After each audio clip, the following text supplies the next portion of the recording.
All right, welcome everybody to Live Valuation. I'm Midas, and today we're going to be taking a look at ticker V, Visa Inc., uh, one of the largest, well, actually the largest U.S. payment processor, one of the largest worldwide payment processors, a company we've covered before on the channel, and it doesn't really need too much introduction. There's a good chance that you have a Visa card in your wallet at this very moment if you're a person who has credit cards at all. But anyway, before we get into some of the valuation of the company specifically, I want to take a moment to talk a little bit about some of the stuff in our watch list. This week, I made some more purchases of a variety of stuff. I bought a little bit more of some HIBB, which we're going to talk about that in a moment. There's interesting actions in the market about that today. I bought some more Tyson, which I did my evaluation of last week. If you haven't seen that, I would definitely recommend that. I think it was a pretty good stream. And not to mention, it's a company that's in my portfolio and we've covered multiple times in the channel. So I think it has a little bit more interesting coverage there to be had. As well as I bought a little bit of some Intel. And let's see, is that the only one I bought? Yeah, I think that is the only other one I bought this week. So definitely been buying some stuff in the market. I actually bought a decent amount of each of them. I had some alternative asset positions that I liquidated in the last week or two, so I had some excess cash and I've been trying to kind of get back down to the guided levels of cash that I'm targeting for my own portfolio. But regardless of that, as I was just saying, HIBB, they reported their earnings most recently here today, and there was a pretty large reaction in the market itself. They're down about 12% on the announcement. I think last I checked they were maybe up to about 10 or 11% or something. I'm not sure where exactly they're closing out on the day. But there was a pretty sharp downward move, which is pretty interesting to see considering they reported an upward movement in revenues, not a very large upward movement, but some growth in revenues, and basically about the same earnings, not really any growth to be had in earnings. So you could say that that's a decline in profitability if you take those two together, as well as not a huge decline in like cash on hand or debt as a percentage of anything. The only thing that's driving, in my opinion, the downward movement in the stock is actually the large upward movement in the inventories, which has been something I've been talking about a lot on the channel. Is that as we move into a recessionary concern type period, future profitability being a large concern, the inventories of various companies is going to be a major problem. Everyone was concerned about not having enough inventories a year ago. Now it's a big question of having inventory gluts. So with that, it was actually pretty interesting because they had an 11% increase in inventories on the quarter, and that's basically the exact decline that we got in the stock price. A little bit of a coincidence, the exact numbering there, but interesting to talk about nonetheless. Doesn't really change my opinions about HIBB in particular. Like I said, I did buy some more this week. That was prior to the earnings today. There's a good chance I'll be buying some more next week because I've already discounted these future lower profitabilities into my assumptions in the first place. So it doesn't really change my outlook too dramatically. I might adjust it a little bit, but I doubt it's going to have a huge impact nonetheless.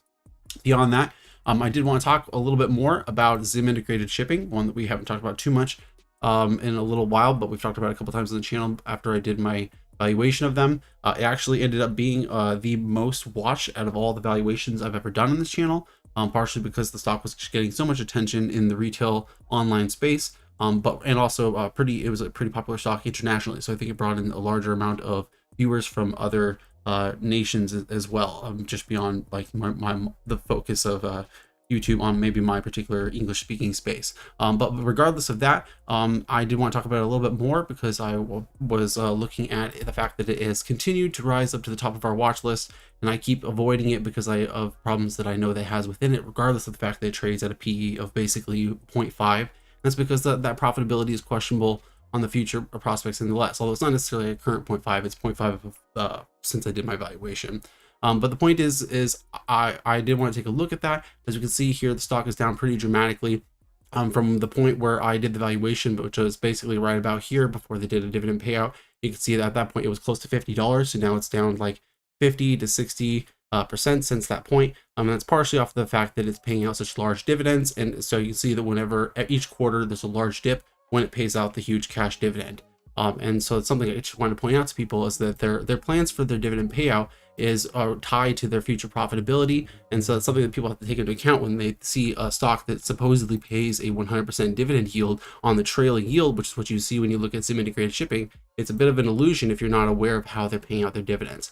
I found this really good article right here on Seeking Alpha, which I did share to the Discord. So if you check out the Discord, you can find that article in the company analysis page there. But this article goes in pretty good detail talking about the company's specific plans, about how they pay out about 30% of their expected net income on a quarterly basis, with the option to then bump that amount up to possibly 40 or 50% of net income, depending on the board's feelings for the future, and how that has basically guided towards a decrease in overall dividends for the year. For example, you can see here the dividend they paid in the first quarter was at $2.85, which was 20% of their earnings, and then it was up to $4.75, which included 30% plus a 10% bump up, and then they had 30% on the Q4, which is $2.95, so that was a huge decrease right there. And then their Q4 dividend is all the way back down to 75 cents per share, which, you know, that's the quarterly amount. So if we raise that 75% amount up to a full yearly amount, that would create $3 off of the current share price of around $21-22,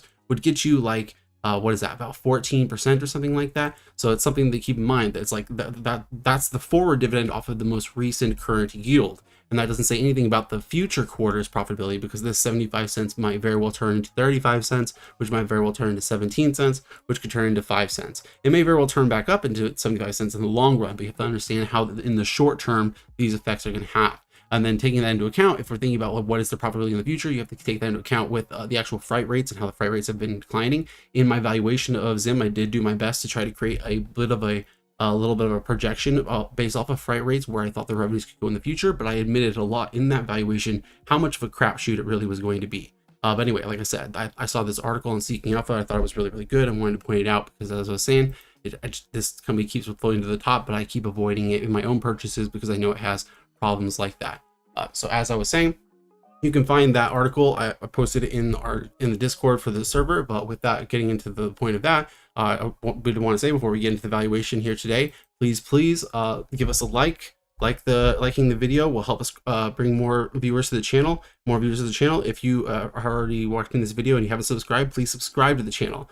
This red line is the graph of our subs over time. The blue line is our 30-day average views. So you can see we've been growing and growing. The yellow line is our growth rate. So I'm basically just trying to keep this growth rate up. You can see we were having a pretty good bump of growth back in September, and our ability to grow subs is kind of like diminished a little bit in the last couple of months, partially because I did a slowdown in activity, but also partially I think because the market, the retail market has just been a little hung out to dry for the last several months, and they're a bit tired of the content. But the point is, if you're watching at this point, please subscribe to the channel. That way you get notifications whenever we go live. Please like the video. That way it attracts more viewers to the channel. And if you've done both those things, in the Discord, in the link in the description below, as well as the pinned comment in the chat, you can find the link to the Discord, which I was just talking about here. That's where you can find this article that I was just discussing linked here. Not to mention that, but also discussions that we have every day, daily news, discussions about what's going on in our own portfolios, discussions about actions of major investors, things like that, as well as even sharing memes. So please come be part of the discussion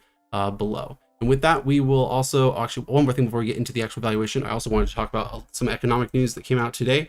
There was the recent release for the Case-Shiller Home Pricing Index, which we got the month numbers from September. They came in a little bit cooler than was overall expected. The number was expected for the month of September. The housing price index was expected, or the year-over-year number, my bad, was expected to be 10.8%.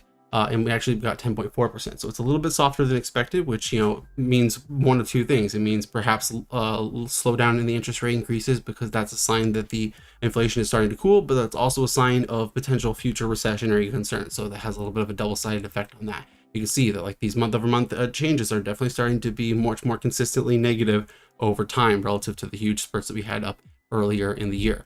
And in terms of that, I also took the year-over-year number of the housing price index, which is in blue here, and comparing it to the year-over-year change in the rents. And you can see that even though the housing prices have started to come down here, the rents have not started to cool down at any rate whatsoever. And historically, you can see that there's usually anywhere from a few months to possibly a year or two kind of a lag between the two over time. And though either way, regardless, whenever this particular number peaks, that also is a little bit of a sign that a recession is on the horizon, historically speaking, as well.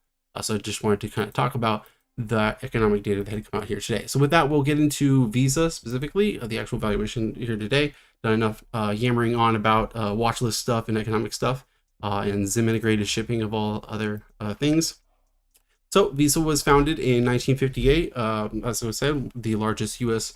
Payment processor. Doesn't really need a huge introduction to most people. They are one of the major issuers for other banks for issuing their own credit cards through the payment network that Visa has, as well as large amounts of international transactions. In fact, that's really the bulk of their entire business. I think it's about 56 to 57% of their business comes internationally through those international payment processings and clearings.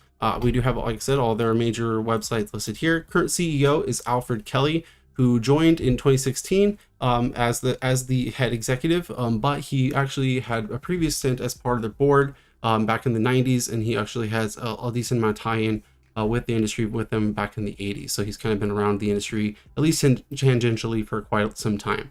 I have them listed as part of the information service industries. Major competitors, we have MasterCard, PayPal, American Express. There's plenty of others you could list, as well as some of the banks that issue under them. You could theoretically count as their competitors as well as their customers.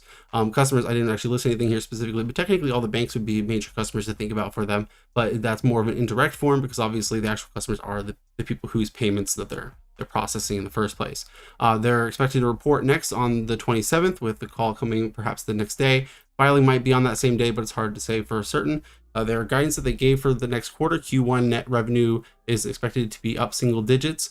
So that's kind of nice to hear that they are still expecting a relatively positive Q1 for them, which is a pretty good indicator of how the last quarter chronologically for the year will go, relatively speaking. And also they gave us Q1 non-GAAP operating expense growth of low teens. So it's interesting to see that they are expecting their expenses to grow at low teens relative to single digit growth of net revenue, however. So obviously that would be a bit of a press on profitability. We'll get into what that means relative to their actual overall profitability here in a little bit, though.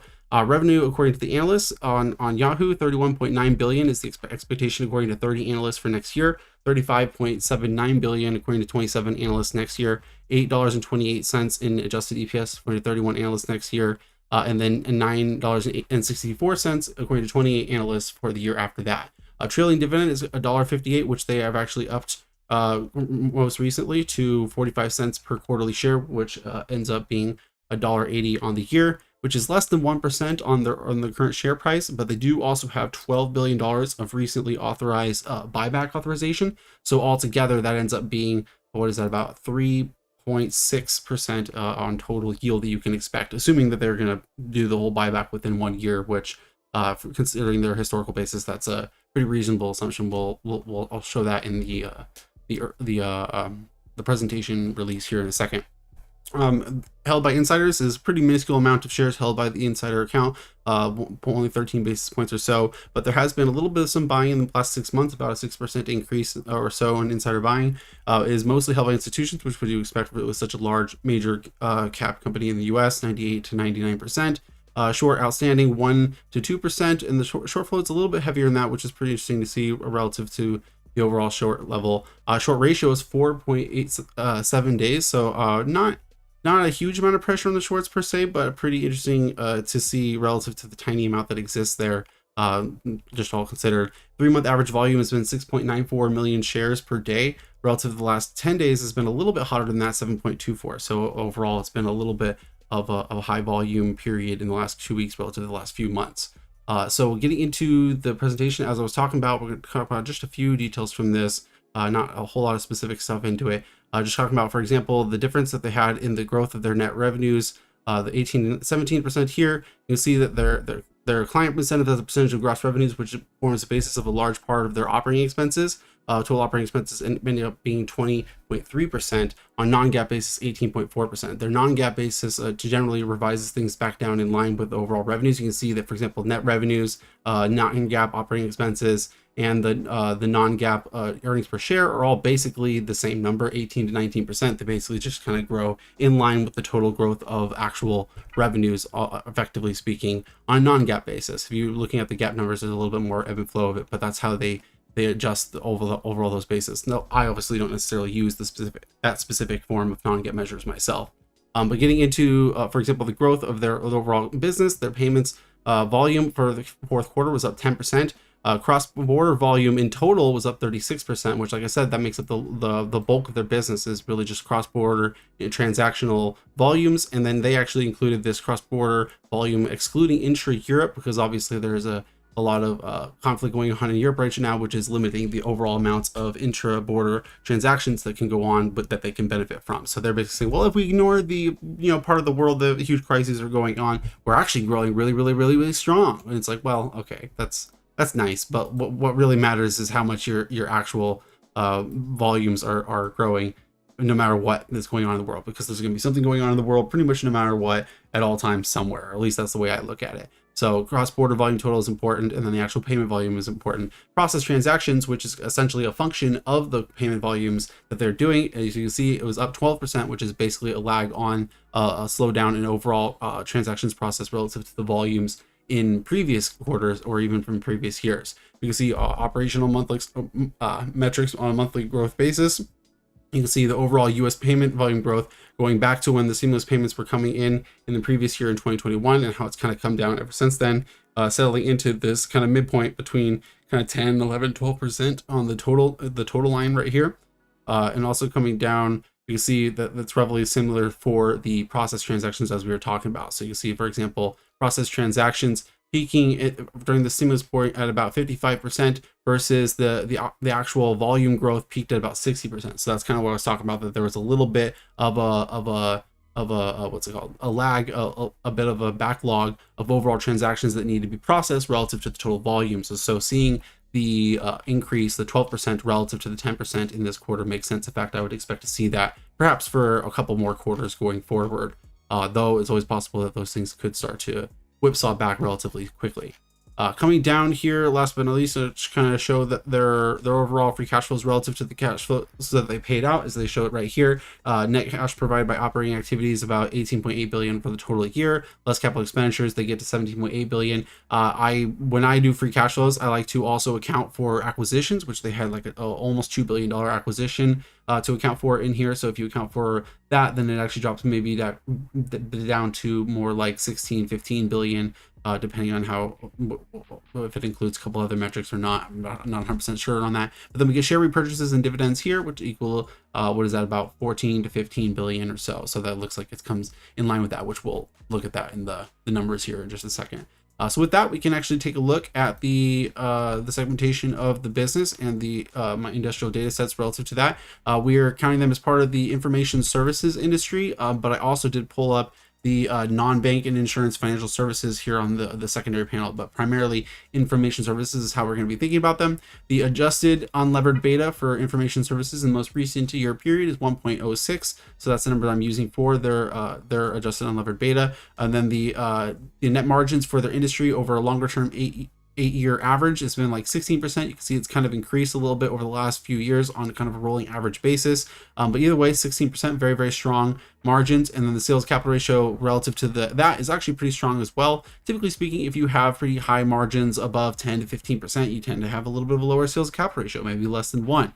But here we can see sales capital ratio is actually consistently above 1 for information services. Over the last 3 years, it's been more like 1.36. So it's $1.36 for each dollar in revenue for each dollar of capital invested in the business. And then again, for that dollar of $1.36 in revenue, they end up getting to keep about 16% of that. That's effectively how that function works out, which is why they end up with a relatively high beta, because you're going to end up with high beta if you have high metrics in other areas, because that effectively means everybody knows those returns exist. Counteracting that, the financial service non-banking industry has a relatively low beta, and they have still really high margins, but they have an extremely low sales capital ratio. So the super high margins to counteract the sales capital ratio, but because of the fact that the sales capital ratio is actually so low, they end up with a low beta because there's going to be effectively pretty low returns expected off of that poor capital efficiency. But regardless of that, like I said, we're thinking of them more as information services. But regardless, I thought it was kind of interesting to look at both of them, because I thought that if you took, like, for example, the average of the sales capital ratios between them,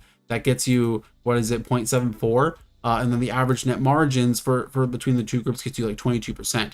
0.74 is actually pretty close to what Visa's sales cap ratio is. It's kind of somewhere in between the two. The net margins, doing the average between the two doesn't really quite work out. In fact, Visa has higher net margins than information services or financial services. They have extremely high net margins, which we'll get into it in a minute. But I thought that was kind of interesting regardless. Regardless of that, I am still relying on information services as my primary grouping. 1.06 is the adjusted unlevered beta. I have that information right here, for example.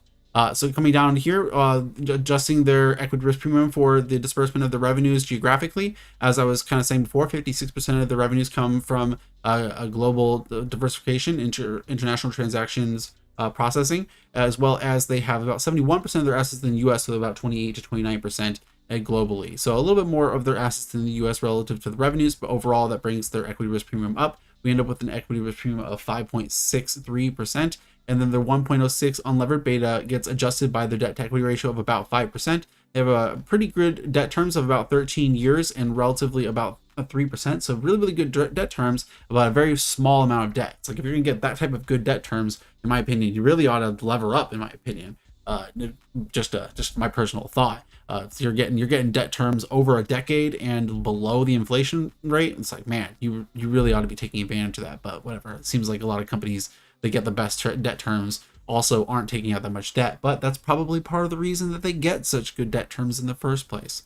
But whatever, I digress. The point is their levered beta ends up as 1.1, which brings their total risk premium up to 6.21 and their cost of equity up to 9.89%. So a little under 10% for cost of equity, nothing too extreme there. Their cost of capital ends up as 9.5% because as we were just saying, they basically have no debt. So their cost of capital is going to be basically their cost of equity. It's not going to be that much different overall. But yeah, 9.5% cost of capital, pretty decent cost of capital, nothing too expensive there. So we'll come up to take a look at the 10-year history that they have, their financial history. In 2013, I did the mistake that I do from time to time. I forget to adjust the fiscal year columns up here. Excuse me for that. 1 second. There we go. I mean, my spreadsheets are a total mess anyway. The fact that I'm finicking over one tiny little detail like that when there's like all sorts of like random things that could just be deleted in here, but whatever. I digress. So in 2013, they had sales of $11.7 billion, and that grew up to $29.3 billion in fiscal year 2022. So pretty extreme growth over the 10-year period, more than doubling the revenues. In fact, more like 2.5 times the revenues. Pretty extreme, for about 11 to 12% compounded growth for the first 5-year period, and then down to about 9 to 10% for the next 5-year period. So you can see that their growth was pretty extreme, but it's also starting to kind of slow down a little bit, which makes sense considering they're a payment processor, which means that their growth in revenues can really only be so disconnected from the growth of their overall volumes, which is going to be pretty connected to the economy that they operate in.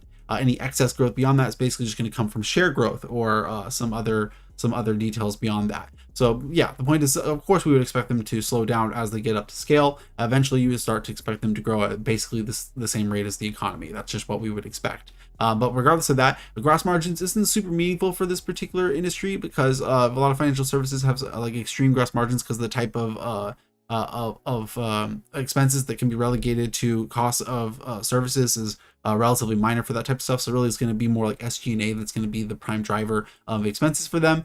So whatever, regardless of that, coming down to the operating margin, which is maybe a better way to look at it, operating margin for the first 5-year period averaged, why that moved off to the sum, average about 65% for the first 5-year period and average about 66 to 67% for the next 5-year period. So they actually have a slight increase in the operating margin over the 10-year period, which is pretty interesting to see, especially considering if we come up to the sales SG&A. For example, you can see that for the first 5 years, it grew at about a 9% clip, and then it's been growing at just under 11% for the next 5-year period. So their SG&A has actually started to accelerate in the overall growth of how expensive it is, and that's a complete reflection of what we were seeing in the revenues, where they were growing at almost 12% for the first 5 years, and then they're growing at almost 10% for the next 5 years. I would say that the absolute numbers are slightly higher. For example, if we just take the average between the two, that ends up being close to 11% versus the average between the two for the two compounded periods for SG&A is close to 10%. So it's still about a 1% in absolute numbers. going up over that. But for example, if we saw this trend continue for the next 5 years, maybe they grow their revenues at 9%. The next 5 years they grow, after that they grow their revenues at 8%, and then the next 5 years of SG&A they grow their SG&A at 11%, and then the next 5 years after that it's 12%. You can see that the profitability can start to really shrink at an accelerating pace. Which they can bring down their overall net margins, which, for example, if we come down to the net margins, we can see that for the first 5 year period, the net margins was actually 40 to 41%. And then the last 5 years, it's actually been 49%. So yeah, we're talking about a potential decrease in their profitability in the future 5 to 10 years, but that's a pretty, they have a long way to go down from their already pretty high absolute levels, 49%. And even so, as we're talking about, the acceleration of the SG&A in the last 5 years obviously hasn't really had that much of an impact on the net margins, because the net margins are just that much higher than they were only 5 years ago anyway. And so, yeah, that's just one thing to kind of keep in mind when looking at this, is that yes, we see SG&A starting to grow at a precipitously fast pace relative to revenues, but it's like the earliest warning sign. We're not necessarily super concerned about that. So with that, we'll come down to the cash flows, take a look at what they've been reinvesting relative to their overall profitability, taking a change in working capital as well as capex, and subtracting out depreciation and amortization, and counting in acquisitions, as we were talking about when I was talking about the free cash flow on their slides. All those things together make up all the forms of reinvestment that are a part of the business, and we have that here in this adjusted net capex line right here. For the first 5 year period, it averaged 2.4 to 2.5 billion per year being reinvested in the business, and for the next 5 years it averaged negative 79 million. So for the first 5 year period, they were actually reinvesting about 2.5 billion per year, and that's relative to the actual profits that they had of about 5.8 billion. So that was 30 to 40% of their profits being reinvested in their business for the next 5 years. But then in the first 5 years, but then in the next 5 years they had, what is this, they had about 11.7 billion per year on average in total profits, and then they were reinvesting none of it. In fact, they were technically liquidating about 79 million worth, which is basically nothing. But so basically just reinvesting nothing, just riding off of the profits and collecting those profits. And even so, they still grew their revenues pretty significantly during that time frame. So you could say that they had built up the capital necessary in the previous period a bit. And then I would bring that up because also one thing that we had talked about when talking about the reinvestment in one of our more recent videos is that you can also see that they have been doing a decent amount of investment in the most recent year relative to that average. The average itself was basically flat, but boom, they did 1.1 billion on net in 2022. That 1.1 billion is still less than the 2.5 billion average of the overall 5 year first year period, but for the full 10 years it averaged 1.2 billion. So you could say that they have come back up in reinvestment terms, back up to their longer term average or so, or at least give or take. So with that gets us the free cash flows after adjusting for the amount that they've issued for the debt. They did issue about 3.8 billion per year for the first 5 year period, and then in the next 5 year period is about 1.1 billion. So less debt being issued in the next 5 years over the first 5 years, but either way, debt being issued pretty much through and through on an overall average basis. But regardless of that, they end up with cash flows with the debt of 7.1 billion per year for the first 5 year period, and then that accelerated up to 12.9 billion for the next 5 years. So 12.9 billion, if you take away the 1.1 billion there, obviously they would still have like 11.8 billion in cash flows per year, or pre-debt, pre-issuance of the debt. It's a little bit less so for the first 5 year period, because they did issue a lot larger amounts of debt relative to their cash flows in that year. In fact, more than half of the cash flows they had available to the stockholder came from debt in those years. But as you can see, they kind of made up for that in the second half. For example, the overall average of the 10 year period was about 10 billion per year, and then the as we had said, the actual amount that they issued per year in debt was 2.5 billion. I highlighted the wrong line. Still about 2.5 billion. So really, it was more like a quarter of the overall cash flows that they had came from debt on the overall 10-year average. With that, they did pay out a significant amount of cash flows to the shareholder, 6.4 billion being paid out to the shareholders for the first 5 year period, which is less than the overall amount of cash flows that they had if you include the debt. If you don't include the debt, if they hadn't issued that debt, then they would have been overpaying their shareholders, but they issued the debt appropriately. And so, you could argue about whether or not they should have been issuing debt to do those cash flows, but I would argue that the next 5 years showed that it was justified, because then they more than enough made up for it. The cash flows that they did pay out to the shareholders in the next 5 years was 11.3 billion relative to, as I was saying, the 12.9 billion that they had on hand. 12.9 billion minus the 1.1 billion that they issued in debt, which would get you 11.8. So 11.8 billion pre-debt, and they actually paid out 11.3 billion. So they didn't, even if they didn't issue debt in the next 5 year period, they didn't overpay their shareholders. But on net, overall, they're still not overpaying the shareholders. And even if you have quibbles about them issuing debt, I would say that it's not really a problem for a variety of reasons. One being that, as we had talked about with the discount rate and the debt to equity ratio, they're currently at a debt to equity ratio of 5%. So they basically have no real debt to speak of. They could probably do the same thing for a whole another decade over before really running into a problem, assuming profitability was going to keep rolling in at the same pace. So with that, we come down to the returns on invested capital. For the first 5-year period, returns on invested capital were 19%, are already pretty strong, but then they accelerated for the next 5-year period up to an average of 28%. 28% returns on invested capital is pretty insane, going from 19% up to 28%. Just insane acceleration. In the most recent year, it was about 35%, though obviously it's a very, very high profitability year for a lot of companies. Coming down to the returns on equity, pretty insane as well. Returns on equity for the first 5-year period was 22 to 23%. Again, that was relative to the 19% return on invested capital. So they were already getting 3 to 4% worth of kind of a leveraged return off of the tiny amount of debt they had previously. And then, as we had said, they were issuing more debt during those 5 years as well. So that leveraging effect was going to start to take off in the next 5 years. And again, that's still at just 5%, because then their returns on equity then accelerate up to 52 to 53%. 52 to 53% versus, what was it, 28% was the return on capital we saw there. So that ends up being was that a leverage effect of like 25% or something. That's insane. Yeah, as we can see, returns on equity in the most recent year, 73%. Huge returns on equity. Coming down to the balance sheet, we can take a look on in general. They've been exploding their balance sheet pretty much across all metrics if we look at it.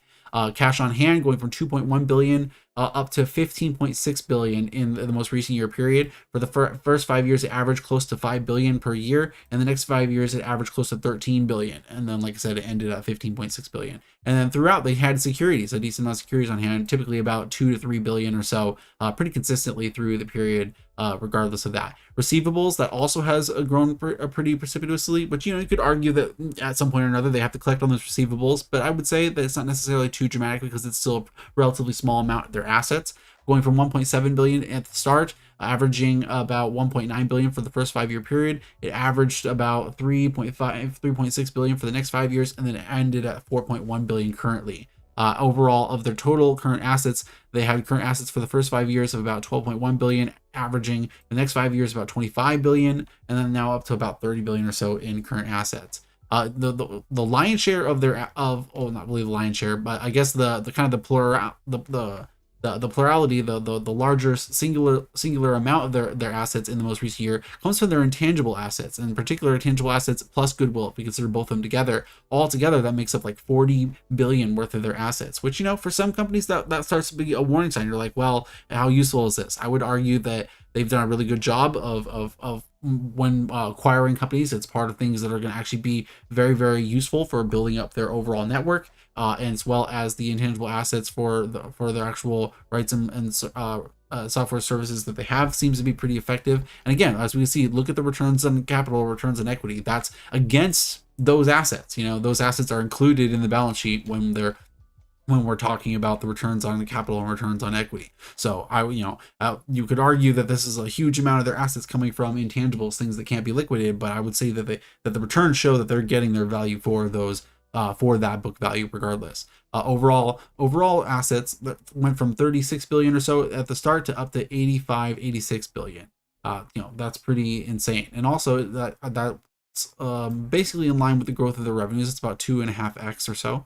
So revenues and assets seem to be growing relatively in line with each other, and assets is basically reflective of the capital, and sales and capital grow in line with each other according to the logic that we typically follow here. Coming down to taking a look at their overall liabilities, their payables is surprisingly minuscule relative to their receivables, having less than $1 billion in payables relative to 4.1 billion in receivables. But those have actually grown pretty precipitously as well, more than tripling throughout the time frame. But again, this absolute number is pretty tiny. Current liabilities went from 4.3 billion up to 20.8 billion. But again, that 20.8 billion is against the 30.2 billion in assets. So overall working capital is still positive and in a pretty good place. Their overall debt went from 0 at the start up to 20.9 billion currently. But as I was kind of arguing, I don't think debt's a problem for them. In fact, I think you could easily double their debt levels without even really blinking at this company, no problem. Coming down to the shareholders equity hasn't really grown as quickly. That's one thing that is probably the weakest part of the balance sheet, is taking a look at the shareholders equity. You can see it went from 26.8 billion, averaging about 29 to 30 billion or so for the first 5-year period, and then averaged about 35.6 billion for the next 5-year period, and then it ended at 35.5 billion. So it's actually kind of seemingly peaked in the last few years as far as their shareholders equity. That could just be a temporary peaking, and that has, I think, partially to do with the share buybacks that they've done. I assume that they've been canceling the shares because they're not showing up on the balance sheet here in particular. But it's like they're adding to the retained earnings, as we can see here, but it seems like as though they have also been taking away from the equity partially as well. So I wish they were doing share buybacks just enough that the book equity was still growing. And that might also have to do with the fact that maybe, as I was kind of just giving them a pass on the goodwill and intangible assets, it could be that those are growing at a pace that's kind of prohibitively keeping the equity from growing. But the point is I would like to see the book equity continue to grow moving forward. That's kind of like the one weak spot of the balance sheet, in my opinion. But regardless of that, still very, very strong and great financials overall. Just overall, like I said, all the financial statements look super, super good. Very, very well managed, tight financials. At that point, it just comes down to valuation. And taking a look at that, our projections for the future, as you can kind of see already, my assumptions in place don't really paint a super rosy picture. Coming to the revenues now, I didn't break things down as far as like, well, which markets do I think that they're going to have volumes grow at this percentage or whatever, or do I think cross-border is going to grow at this rate or this rate? I kind of keeping my revenue model very, very simple, as I was kind of arguing when I was talking about the historic history here. In general, a mature payment processor is just going to grow at the rate of the economy. So we don't need to do anything super more complicated than that. It just comes down to the question of, well, how mature are they? What markets can they extend into? And that part we will think about. When a company's growing mature at the rate of the economy, it should grow at the 10-year treasury rate, effectively speaking, in nominal terms. That there's high correlation there. So that's kind of my general basis, at which point I would say that they're not necessarily going already at their full mature potential, because they do have competitors that they can steal share from. So I could easily see them growing at 50% faster than the rate of the economy for that reason. That makes the rate jump up to 5.5% if we were to jump on that basis. At which point I would say, well, then there's also the global economy, not just the U.S. economy to focus on. This is a U.S. Treasury rate. So if we were to say that maybe there's twice as much economy to go into, technically the U.S. is only about a third of overall economic activity in the world, or actually less than that. It's like 25 to 30%, I think. But the point is, whatever the point is, let's assume it's maybe double of that, effectively speaking, that they have the potential to grow into. If that's the case, then you can see their growth rate being maybe around 11% for the next 5 years. I thought maybe it'd be less than double, because there's certain markets you can't effectively get into. Well, as we can see, for example, there's problems in certain markets, as we were just talking about with their growth in Russia, and then now they're trying to kind of say, oh, well, look at our growth if you don't count Europe, because Europe's currently in a crisis because of crisis in Russia and Ukraine. So the point is kind of leveraging it back. I could see them maybe growing at 9 to 10% growing in the future, which is how much they grew for the last 5 years. So effectively, I think that they could continue to grow at the rate that they grew at the last 5 years, but I don't think they're going to continue. They're going to accelerate back up to double-digit growth per se. In fact, I think it's more likely that they would start to slow down a little bit faster in the future. But regardless of that, I am giving them a revenue potential of anywhere from worst case scenario 3% per year to positive 15% per year. So, I think giving them basically no potential for zero growth is already giving them a little bit of a benefit of the doubt. But then also having a potential for them to grow at 15% as the highest best case scenario, I think is also pretty optimistic for them as well. It's worth noting, I am also leaning the probabilities pretty significantly towards the more optimistic outcomes, which does lean the overall probabilities pretty significant in that favor, both in terms of revenue and profitability, which we haven't talked about the profitability part yet. But point is that does mean that the 12% outcome is much more significantly weighed into in this particular case. But overall, the expected value ends up as 9 to 10% per year for the next 5 years. With that, we come down to the profitability. This part is a little bit tricky, partially because companies that are already so super profitable, there's really just so much room to fall. So the question is like, in your worst case scenario, you're like, well, how worst case scenario do you think they could be? Because like, a worst case scenario, they could drop back to like 10%, right? Like you could become just a typical company in terms of profitability. But the question is Visa really going to do that? And probably not. The question, their business model only really would allow for certain types of profitability, because while this is the thing about companies, a 50% profit margin may seem very, very large, the 50% profit margin has to take capital efficiency into account, which is why I like to talk about sales capital ratios, because it's like the sales capital ratio of 68. That basically means that you have 68 cents for each dollar capital invested in the business. And then if you have 50% of that as your profit, then that means you're going to have 50% of the 68 cents, which means that your actual profit as a percentage of the capital is 34. 34, now again, that's 34% of capital. So that would be like a return on capital. That's still a huge return on capital, obviously. But the point is that's why capital efficiency matters. So yes, 50% profit margin seems like a huge profit margin, but it might be that anything below 30% would cause Visa to completely fall apart or something. It's hard to say. It's possible that like the scale at which they operate at basically makes this profit margin kind of just an illusion, because most of their expenses are hidden in their capital. That's kind of how this sort of works. But whatever, the point is they've had profitability, huge profitability, about 50% for the last 5 years. I'm saying that I could see it maybe dropping back down to 35%, which is kind of like the lowest levels that it's been over the last 10 years. I'm basically just relying on history as my guide here. So about 35% to 50%. I see as basically the highest range of it. It's currently around 50% already, so I kind of wanted to provide some potential upside room, which is why I pushed it up to 55%. So 35% to 55%, that gets a midpoint of 45%, and then I have it leaned towards 55%, which it's currently at. So I'm basically just assuming they're going to stay as profitable as they currently are. I'm assuming that their growth is going to be the same as it was for the last 5 years. I'm basically just assuming the last 5 years continue. That's basically what my assumptions are for both growth and profitability. And then coming down into capital efficiency, which is, the other half of profitability, as we were just talking about, I'm basically just doing the same there. I'm just going to assume that they're going to basically kind of stay in the same range they've been for the last 5 years, which is about 0.5 to 0.75 or so. They've been a little bit on the upward swing towards 0.75, and so I'm kind of leaning towards that a little bit. But either way, that gets me an expected ratio of 0.74. You could argue about maybe leaning a little bit more towards the other way. In fact, I'm willing to change that basically right now. But that doesn't really change almost anything about the valuation itself. In fact, it changes it by cents. almost no change to be had there. And with that, the only other thing to include is the debt to equity ratio, which I have going from 0 to 20%, leaning towards 10%. They're currently at about 5%, and then because of the fact they're so overvalued, according to my assumptions right here, that implies that the market cap would have to adjust, which would bring the debt to equity ratio upward. So I'm not really assuming they're going to issue more debt. I'm just assuming that the market adjusts over time back to where the debt to equity ratio ought to be. Now, obviously, that means that I'm finding the stock to be very overvalued with all of these assumptions in place. Now, the general criticism that people would typically give at this point is that, well, you're assuming a really low multiple for them in the future, or you're assuming a really low multiple for them now. And if you look, for example, at their history, they've pretty much always traded at super rich multiples. For example, if we look right now, the last 5 years, the year-end PE ratio they traded at was about 34. If you look at the 10-year average, their PE they've traded at is about 31. So they basically have always traded super rich. And it's the same argument I would say when people bring up PE ratios, is that, well, what interest rate existed during that time frame?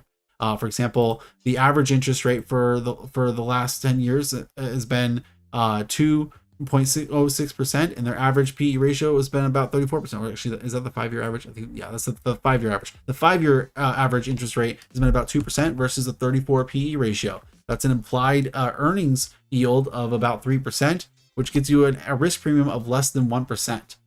If we apply the current treasury of around 4%, but you could also, say maybe it's going to be 3.5% or something. I don't know. You could argue about that part, but whatever. 3.5%. That's a 70% increase in the treasury yield. If that would give you a requisite increase in the earnings yield up to about 4.36%, which would get you to a PE of 23 based off of just an increase of 50%. So the point is even so, under the current circumstances, you would expect them to have a PE of maybe around 20. It's basically the logic. 23 based off of the current PE of around 4%. You could have it possibly be a higher PE, a higher interest rate or a lower interest rate, but based off of interest rates potentially being higher or lower, you would expect a lower PE ratio. And with that, we can get over to the summary of all the valuations, and I'll talk about what that actually plays into, and I'll actually say what the PE ratio is, effectively speaking, according to this valuation.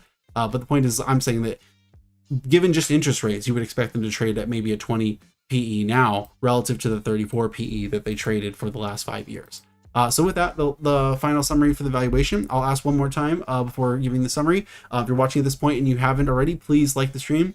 More likes attracts more viewers, and that's the best way you can basically pay me for what I do here. And if you haven't already, please subscribe to the channel. Subscribing to the channel will make sure that you get more notifications whenever I go live or whenever I release other information. Also, consider joining the Discord. It's the pinned comment in the chat, as well as in the link in the description below. You can join there to be part of the discussion we have every day about daily news in the markets, as well as discussions about what's going on in our own portfolios or analysis of various companies and things like that. So come be part of the discussion there.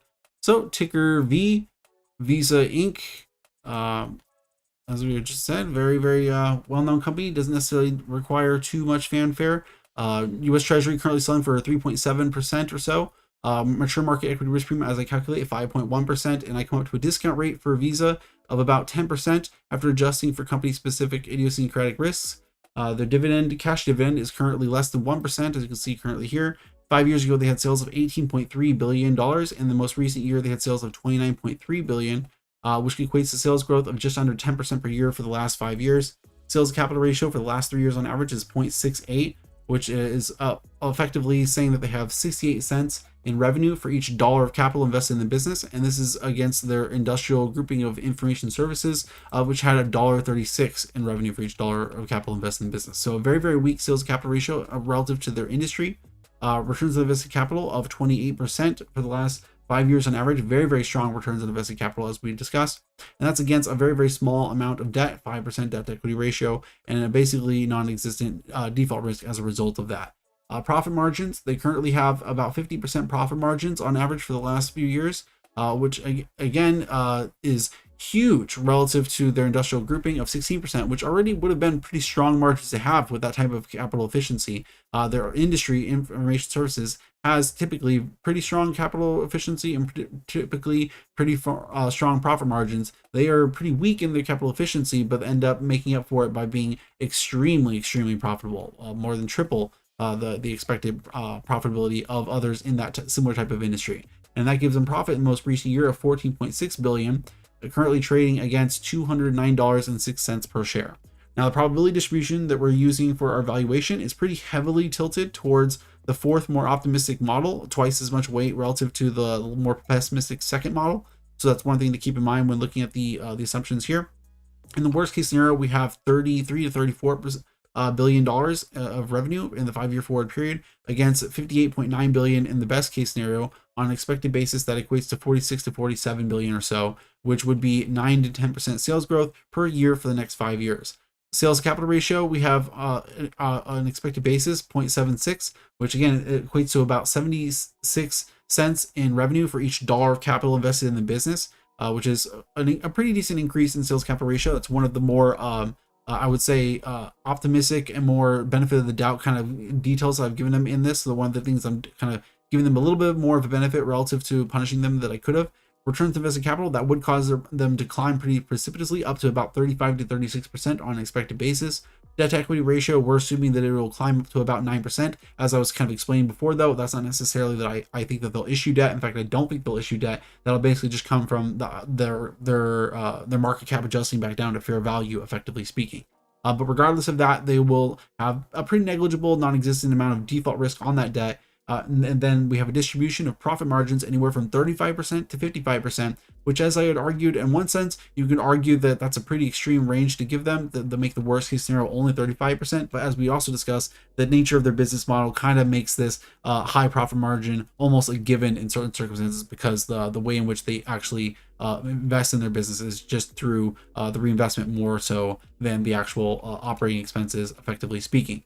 And also it's relative to the way in which the revenues is also is built has a huge effect on that as well, because the revenues is basically just a take cut of a larger volume spread. And so effectively the revenues and the profits only have only so much contingent difference from each other. But either way, large digression there. On expected basis, the profit margin is about 47%, and these assumptions get us a profit distribution of anywhere from 11 to 12 billion in the worst case scenario to possibly 32.4 billion in the best case scenario. On expected basis, we see about 22.1 billion or so. And discounting that back at the discount rate across the various sets of the expectations that we have here gets us an implied present value price of $132.53 per share, which is 36 to 37% overvalued compared to the current share price, which I did take that comparative to the current earnings against the current adjusted current adjusted share count, and that gets us an implied 18.78% 18.78 PE. So with all of the valuation details implied, this is the PE ratio that I actually find them trading at right now. Effectively speaking, it's like the actual value that I think that they're worth relative to their most recent earnings. This is what they should trade at. And like I was just saying on the other page, if you just adjust what they were trading at for the interest rate, then you would get that. So effectively speaking, that would imply that for the last 5 years, they weren't even really trading overvalued. They were just trading as rich as as their growth of earnings and and the interest rate would imply at that moment in time. Anyway, that's just the present value. With this assumptions in place, we get a 5-year forward value targets unadjusted for the dividends that they'll pay out during the period of anywhere from $126.56 in the worst case scenario to possibly $274.82 in the best case scenario. On an expected basis, we see $213.41 per share, which compared to the current share price gets us an implied return of less than 1%, less than 0.5% per year for the next 5 years. So yeah, very, very tiny, minuscule, almost non-existent amounts of returns for the next 5 years. They're very overvalued, partially because it's just such a secure business model and everybody knows it, and so everybody's purchased it up. But also, if we then take a look at the same logic, the current we take the 5-year forward value target, we subtract out 5 years worth of the current dividend, which is an approximation, but it gets us approximately the price that we expect them to be 5 years from now, and then compare that to the 5-year forward profit that we have for the company, because we do projections for 5 years. Then we end up saying that in 5 years time we would find them trading at a PE of 19. Then again, that's also still based off of the treasury today, so that would somewhat assume that in 5 years time the treasury hasn't changed for those assumptions to hold. But regardless, yep, that's the valuation for Visa. Pretty much the same as the last time I valued it, is that I'm stuck basically saying the same thing, which is, wow, this is an amazing business. What a great business to be in as far as your business model goes, and then what a great run business. Like, it's just been so well managed financially for the last 5 years, 10 years, pretty much as far as the eye can see. So it's like, man, I would love to own this business at the right price, but man, is it just so far away from that price from now. So yeah, we're going to be passing on that one, but that's going to do it for the valuation today. I do have on my kind of short list several of other companies that we're looking to value in the near term. I've been taking a look at Sally Beauty, Skyworks, as well as I don't know if a few others are not kind of coming to mind now that I'm trying to think of them. Hold on. Of course, DHI, DR Homes, Sally Beauty, HP, as well as Starbucks. I'm keeping my eye out for the Disney 10K. As soon as that 10K outs, I want to look at that one. Ingles Markets, EPC, which is another company I've been taking a look at. So there's a few companies on the horizon. I'll probably be putting a poll out tomorrow to announce 4 picks for people to kind of take their votes amongst. Nuke it. Let's hope it comes down. Thanks for the vid. Yeah, I mean, it's another great company that we would love to see cheaper, but not today. So yeah, I'll catch you all again next time. Keep an eye out for that poll to get your opinion in. I'll see you all next time. Bye.